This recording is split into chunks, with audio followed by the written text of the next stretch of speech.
আমরা তিন ভাই তিন ভাগে কোরবানি দেই।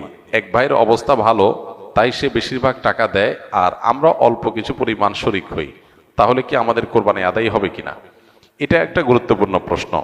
কোরবানি দেওয়ার ক্ষেত্রে বিশেষ করে যখন ভাই ব্রাদাররা মিলে কোরবানি দেন, তখন এরকম পরিস্থিতি তৈরি হয়। একটা গরুর দাম ধরেন 70,000 টাকা, তো এক ভাই তার উপার্জন অনেক কম, সেজন্য সে 5,000 টাকা দিস, আর বাকি টাকা যেটা আছে সেটা হয়তো বাকি ভাইরা দিস।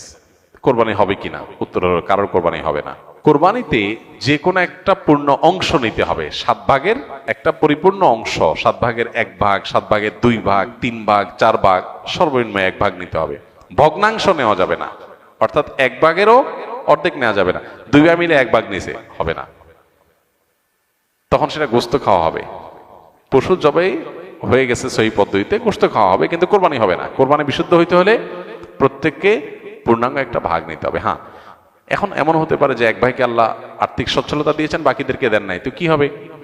তখন সচ্ছল যিনি, তিনি তার পক্ষ থেকে কোরবানি দিয়ে বাকি সবাইকে সবার পক্ষ থেকে দিবেন, যে ঠিক আছে তোমার পক্ষ থেকে একটা শেয়ার, তুমি টাকা দিলা না, আমি তোমারটা দিয়ে দিলাম, এটা হতে পারে।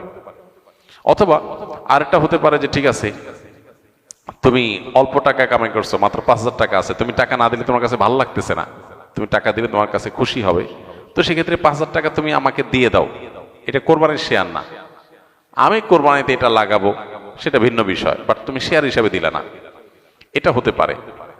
প্রবাসীরা অনেকে একটা কাজ করে, বিশেষ করে মিডিল ইস্টে যারা থাকে, অনেক প্রবাসীরা কোরবানি ঈদের দিন নিজেরা একটা ছাগল জবাই করে। তো রুমে 5 জন থাকে, এখন 5 জন মিলে একটা ছাগল জবাই করলে ওই ছাগলের টাকা তারা ভাগ করে।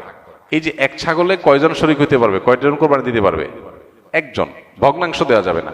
তাহলে একজন কোরবানি দিলে রুমের যে কোনো একজন কোরবানি দিবে, তো বাকি 4 জন তারা কি বসে বসে খাবে? গোস্ত তো সবাই খাবে।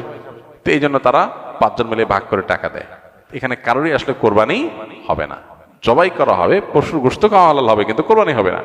যদি কোরবানি হতে হয় তাহলে এমন করা যেতে পারে, 5 জন মিলে টাকা দিল একজনকে, দিয়া বললো ভাই আপনি মুরব্বী মানুষ, বড় মানুষ, বা আপনি যে কোনো কারণে আমাদের থেকে ভিন্নতর, তো এই টাকাটা আমরা সবাই তুলে আপনাকে দিলাম, কোরবানিটা আপনার তরফ থেকে আপনি দেন, সবটা একজনের হলো, গোস্তটা সবাই খাইলো। বা এই বছর আপনার তরফ থেকে হলো, পরের বছর আমরা আবার সবাই টাকা পয়সা দিলাম, ভাই আরেকজন হলো, টাকা আপনাকে দিয়ে দিলাম আপনার তরফ থেকে হোক, কোরবানিটা একজনের হবে। ঠিক একইভাবে গরুতে ভগ্নাংশ, এটার ভাগ এভাবে আপনার শরিক হওয়া যাবে না, পূর্ণাঙ্গ একটা অংশের শরিক হতে হবে, তারপরে কোরবানি বিশুদ্ধ হবে।